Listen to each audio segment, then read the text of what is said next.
thank you for joining me today. I'm Jonathan Bernis. I am very excited to introduce our guest today. He's a pastor, an author, a teacher, and the host of Kingdom Connection. And he's a great prophetic voice in the church today. He really needs no introduction. Please welcome to Jewish Voice, Jentezen Franklin. Jentezen, welcome to the program.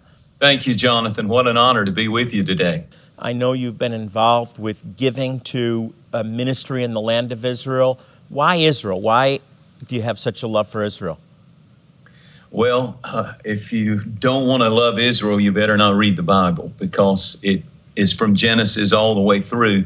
We know that it was the Jewish people that God chose. And he said, if you bless, I'll bless and favor you and all of those who begin to do that. And I'm telling you, it's like it was a window of heaven opened up over our life. I know people who are watching this ministry and all that you're doing.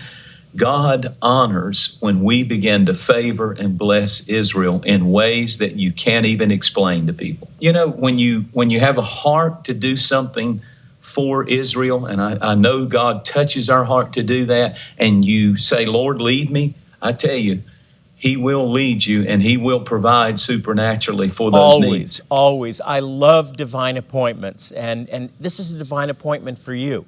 You're not watching by accident.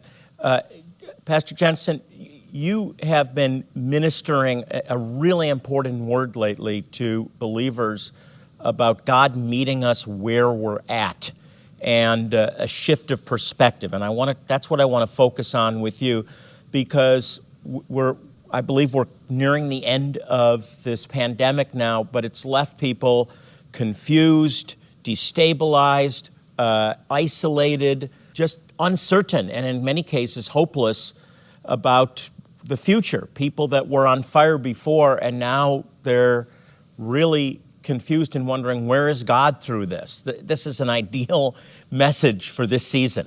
Yes, it is. I had no idea when I wrote the book Acres of Diamonds that we would be in a pandemic. It was actually released, I think, in February, and then the blunt of the pandemic began to hit pretty heavy. And we're always looking out.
If I had this or that, and we fail to see what God has given us right where we are, the unlimited potential of a God-called place that God plants you, it has everything. He has everything in that place. Interestingly, the story of Acres of Diamonds comes from the nation of Israel. It has a connection to the nation of Israel. Well, tell us about it. All right, I will. So there was a man by the name of Russell Conwell. Russell Conwell was an attorney. This was back in the late 1800s. He was an attorney. He went to Yale University. He was successful. He became a believer and wanted to know more about his Christian faith. So he took a trip, imagine this, in the late 1800s across the world to go to the Holy Land. He wanted to visit biblical sites. He had an Arab guide by the name of Ali Hafid, who took him around by camels and tents and campfires and showed him the sights of the Holy Land. And he would tell stories at night at the campfire he would tell stories of that he had picked up from travelers all over the world.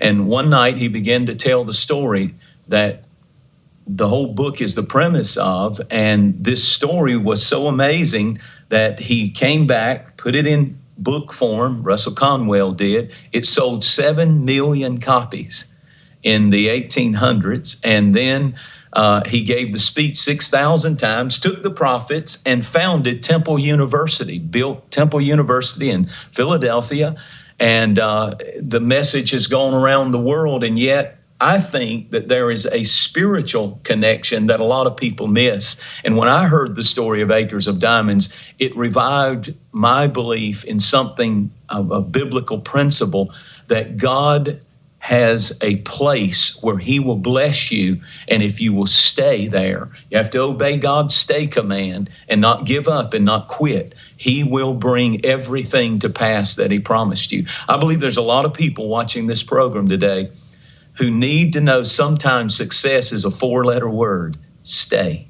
What happened in the story that changed Russell Conwell's life and so many people when they heard it, especially business people, was Ali Hafid was a farmer in South Africa. This is what the Arab guide told him. He said this man owned a farm, true story, in South Africa. And he had a little house, and he had acreage and a plow and an ox, and he would go out and work very hard to provide for his family. And one day a traveler came through, and he said, it's a shame that you have to work so hard providing for your family and you get just enough to get by. He said, they're discovering diamonds, and they were in India. And he said, if you could just get the money to get over there, you could reach down, and a handful of diamonds would buy you a nation, and a bag full would cause your sons and family to sit on thrones. And that night, the man went to bed, and he became very discontent with that farm that he had in South Africa. He woke up, he announced to his wife he was selling the farm and everything that he had. He kissed her goodbye, hugged his kids, said, when I come back, we'll be fabulously wealthy. And he went as a soldier of fortune out searching for diamonds all over the world. He went all over the world, and ultimately, in the end, he found no diamonds. He wrote a suicide note, true story. And on that note, he said, there are no diamonds anywhere. He jumped into a raging stream in Spain, and that's the last he's ever heard of. Now, here's the rest of the story. The man that he sold that farm to took the same plow, the same ox, the same little cabin, the same acreage, and he began to work it. He began to plow it. He began to realize that there's worth in this place that man thought was worthless. And he kept hitting these annoying black rocks in every field. Every acre that he plowed, it was nothing but black rocks. It seemed like stacks and stacks of them. He would throw them over to the side. And one day he found one that was particularly beautiful in the stream, and he took it back and put it on.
The little mantle of the fireplace that he had in his cabin. And the local priest came by to welcome he and his family to the community, and they saw this rock on the mantle. And when the priest saw it, he said, where did you get that? He said, that is a diamond.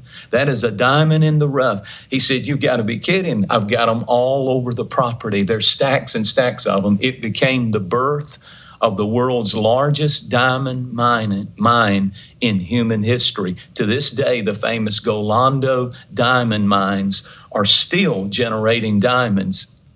that go all over the world, including to the Queen of England. That's where she gets her diamonds from. That man who sold that farm and left in search of diamonds all over the world never realized that right where he was everything he was looking for.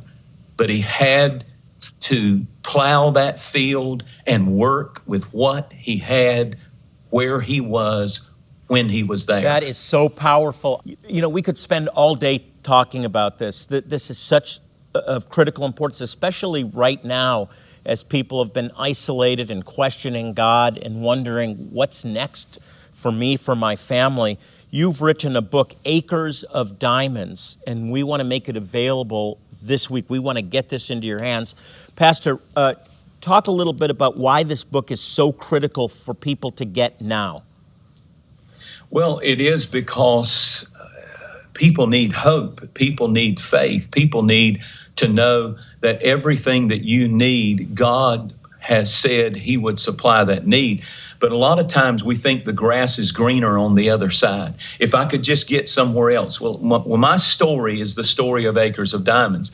I'm not in New York City. I'm not in Phoenix. I'm not in Los Angeles. I'm not even in Atlanta. God called me to a little country town in Gainesville, Georgia, and I was scratching my head saying, why here? And I became the pastor, first church I ever pastored, Free Chapel, became the pastor of this little church. And I saw, though, in this little country church, acres of diamonds. See, what has to happen is God has to open your eyes. God has to open your eyes. There's a great verse in Psalms 119 that said, open my eyes to wondrous things.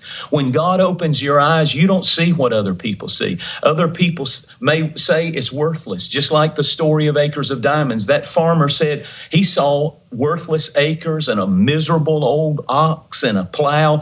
But this other man comes along and takes the same acres, the same plow, the same ox, and begins to discover acres of diamonds.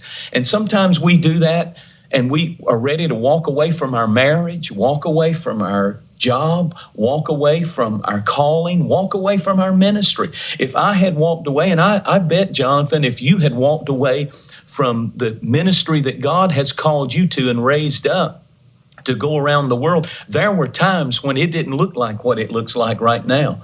But how are diamonds born? Where do diamonds come from? It requires two things: heat, intensive, extreme heat and pressure. And those carbons get under heat and under pressure, and at the right moment, the atoms bond and a diamond is born. You cannot have the diamonds in life without heat and extreme pressure. And if you're feeling the pressure and you're feeling the heat, God is saying there's diamonds here. Don't walk away. Don't run to some other easier way out. Sometimes God says, I want you to stay and dig in your own backyard. Yeah, it's not about a change in situation. It's about a change in perspective. When God speaks, I love when the response is, and they looked up and saw. You need to see. I want to get this into your hands today. We want to send it to you right away. We want to sow this into your life as you sow into this ministry and enable us to reach Jewish people with things like medicines and clean water, people that are living in destitute situations that can be helped by us in the name of Jesus, in the name of Yeshua. And most importantly, they respond to the gospel. Their lives are changed forever. So please, I encourage you to become a monthly partner, Shalom partner. You can get the information in the message that follows. And welcome back to Jewish Voice. Before I get back into the message with Jensen, I want to take a moment to say thank you for supporting Jewish Voice, and especially those who are monthly Shalom partners. I want you to know it would be impossible to do this work without you. We're truly making a difference in the lives of so many Jewish people and their neighbors who are in desperate need of medical care, clean water, antibiotics, education, and most of all, hope. So thank you again for your amazing support and generosity. Pastor Jensen, I want to go back to this theme on diamonds in your own yard. And diamonds just don't form overnight. They're Yeah. black stones, and they're not what we see on a wedding ring without some things happening. Let's talk about that. That's exactly right. What it requires is heat and pressure, extreme pressure and heat. And that represents in our spiritual life trials. Don't run from your trials. Don't run from the heat and the pressure. Don't run from the marriage when it's going through a tough time. There's still diamonds there. There's diamonds in that marriage. There's diamonds in those teenagers that are driving you crazy. If you won't give up and you won't lose hope. And so what I think we need to take from it is, I thought about the story of the prodigal son, of how he was living in his father's house and he had everything that he needed, but he never saw it, Jonathan. And he said, I want my inheritance. I'm going out. I'm going to find the acres. I'm sure he had some friends saying, come on, man, the party's out here. Life is out here. Everything fun is out here. And he left the father's house only to come back after he lost everything and realize everything that I was searching for was right under my nose. I just didn't have my eyes open. I was living in the Father's house in acres of diamonds. And I want to say to people who are discouraged today, maybe you lost your job, maybe your family's going through the greatest trial and difficulty, the heat and the pressure are enormous, and you don't know how you're going to make it. I want to say to you that I believe that God has you right where you are, and you have no idea of the unsearchable riches of Jesus Christ. If you've got Jesus, you've got everything you need to make it through. And I believe we're living in a time when people need to pray that prayer, open my eyes, let me see it, because somebody can take that same acreage, that same family, that same marriage, that same aggravating husband or wife or children that seem like they can't get it together, and there's a diamond in there. There's a diamond in there. Don't give up on people, and don't give up on each other, and don't give up on your calling and your vision and your destiny. Right, absolutely. I hope you're getting this into your heart. I hope you're listening and getting it here. Now, you say something that is so important. Also, you say that we can't necessarily choose what happens in life, but we can choose whether it takes us up or down. That's right. Right? I want you to talk about that, because a human response to a bad situation is, Lord, why have you allowed this? The children of Israel complaining in the wilderness, and God doesn't like the complaining. For one, it doesn't resolve situations. But tough things are dealt to us in life. It's part of life. But then we have to choose what direction it's going to take us, towards God, away from God, up or down. Many people are watching this program, and they're in the trial of their life. They're in a desert. They don't know how they're going to make it, what they're going to do. But God wants you to hear this message. He's not through blessing you. Everything you're dreaming for is on the other side of not giving up. This is such a timely message. Let's bring it to the pandemic. We've been, by the time this airs, a year into this pandemic. We hope we're putting it behind us, but people have really suffered through this in so many ways. Against many that have lost their jobs, isolation, misinformation, political unrest. What do you say to people who are just so confused and saying, well, what good comes out of this, Jensen? Pastor, what can come out of this? The old song, turn your eyes upon Jesus and look full on his beautiful face. That when you begin to realize that he is the only answer, he is the only hope. I'm so tired of trying to stop the curve and change the curve and wearing a mask. I want to get on the same road. I told our church Sunday, I want to get on the same road the Apostle Paul did. I want to get on the road to Damascus, and I'm ready for it. I believe we're on it. I believe we're coming to the end. I believe it's time for God's people to show themselves alive. When Jesus rose from the dead, the Bible said he showed himself alive. And it's time for us to come alive again, to dream again, to believe again. God has an expiration date on COVID. God has an expiration date on the trial and the pain that people are going through. And I want to encourage encourage everybody. Don't lose hope. Don't give up. Look to Jesus. I'll close with this, but there were two thieves. One of them looked at Jesus, the man in the middle cross, on the middle cross, and he saw nothing. He cursed him with his last breath. But another man had his eyes open, looking at the same cross, at the same blood, and he said, when you come into your kingdom, Lord, remember me. And Jesus said, this day you'll be with me in paradise. See, we're all going through it, saved or not saved. But if you can see Jesus in it, you've got acres of diamonds. Amen. I am fired up right now. Jensen, thank you so much for being with us today. You've written a book, Acres of Diamonds. You didn't even know about COVID when you wrote this. It came out right before, but it's so appropriate. It's so timely for people that have been through a year of isolation, many that have lost jobs, and it's just been a destabilizing time. Talk about this book, Acres of Diamonds. I love the message in this book. One of my favorite stories in the book is the story of Steve Wynn in Las Vegas. Steve Wynn's a big, owner and of big casinos there, and he's an art lover. He bought a Picasso painting. He builds these big hotels, and he loves art. He bought a $50 million Picasso painting. And he had and it's called Le Rêve, which means the dream. And this is so important to the audience, because if you feel like you've lost your dream, listen to this. He had it and held on to it, and a man invested in it and said, I'll give you $135 million for it 5 years later. So he sold it, but he had a party in Vegas, brought all the jet set people in that came from all over the world, movie stars, and they celebrated the dream, Le Rêve. And he had it up on the stage with him, and he has an eyesight problem. He tripped, and his arm went through the painting called The Dream, and he tore it. And of course, the investor said, it's worthless. I don't want it. But he took that painting, found an art surgeon, flew him over. He worked on it for a year.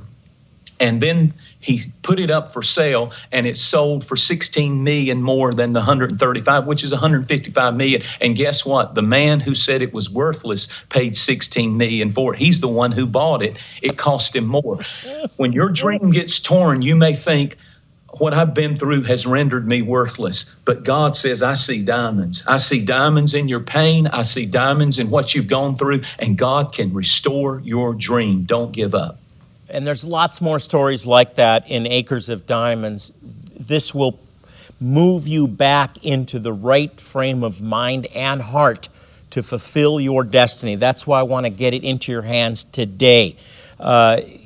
We don't sell materials. We sow them into the lives of our partners as a thank you for sowing into this ministry and enabling us to reach Jewish people around the world, some in absolutely desperate situations. Jewish communities and their neighbors that don't have clean water or access to medical care or medicines. We earn a platform to share the gospel, and their lives are transformed. You can be part of that. You can be a blessing to the Jewish people, and the greatest blessing